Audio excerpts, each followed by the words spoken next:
సిలోజంలో some, all, some not and no అనేటువంటి terms చూస్తుంటాం. But కొన్నిసార్లు మనకి క్వశ్చన్లో ఇలా మోస్ట్లీ అని, ఎవ్రీ అని సమ్ డిఫరెంట్ టర్మ్స్ యూస్ చేసి క్వశ్చన్స్ అడుగుతారు. అయితే ఈ వీడియోలో వాటి యొక్క మీనింగ్ ఏంటో చూద్దాం.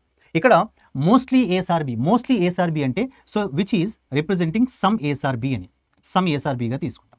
ఎవ్రీ బీస్ అంటే మొత్తమే బి అనేటువంటిది సిగా తీసుకుంటాం. So all Bs are C.